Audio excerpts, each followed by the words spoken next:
Според законот, возачите кога се движат по коловоз на кој што има вода, должни се да се движат на тој начин што нема да ги испрскат ниту пешаците, ниту мотоциклистите, ниту пак велосипедистите. Законот предвидува глоба од 35 евра во денарска противвредност или 15 негативни поени. Прашањето кое што во една таква ситуација многу често го поставуваат пешаците е како тоа се докажува и колку тоа се применува.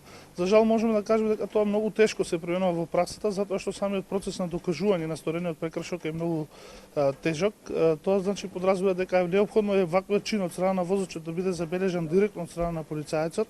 Тоа е едниот начин, другиот начин е возачот сам да го признае прекршокот и третиот начин е пешакот да издействува, возачот да го задржи на местото на настанот и да повика полиција. Секако во пракса тешко се спроведуваат овие решенија и токму затоа ние најмногу апелираме на културата и меѓусебното почитување помеѓу учесниците во сообраќајот.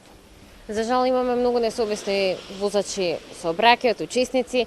Сведоци сме биле и барем и по едно искуство имаме сите, иако сме возачи во сообраќајот, учествуваме со возило, имаме искуство како пешак да ја почувствуваме таа неправдина во сообраќајот. Како можеме ние да постапиме сепак да се алармира повеќе, да се подигне свеста, еве викате само со полицаец може тоа да се издейства возачот да биде казнет, но како може пешакот да издейства поинаку, дали освен со тоа што можеби да споделуваме на социјалните мрежи слика од несовесни возачи, најчесто споделуваме, како другачије можеме ние да се справиме за да ја добиеме правдата што ни следува сепак?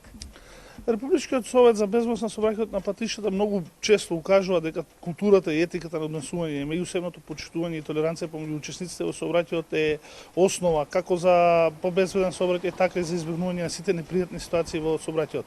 Покрај тоа, како што рековме, законот предвидува одредени санкции и во практика тешко се докажуваат.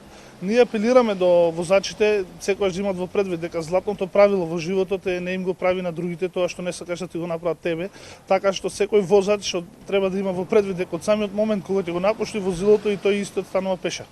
Така што мораме меѓусебно да внимаваме повеќе. Исто така сакам да истакнам дека дождот многу влијае и на не само во овие непријатни ситуации, исто така влијае и на безбедното одвивање на сообраќајот и од тој аспект исто така возачите мора посебно да внимаваат на пешаците затоа што самиот дожд создава непријатности, го зголемува супирачкиот пат на возилото, го намалува видното поле на возачот, а исто така влијае и на пешаците, ги прави нестрпливи, нервозни, ја поминуваат улицата и таму кај што е дозволено и таму кај што не е дозволено, а самиот дожд, чадорите кои што ги користат пешаците влијае на нивната можност да следат што се случува во сообраќајот.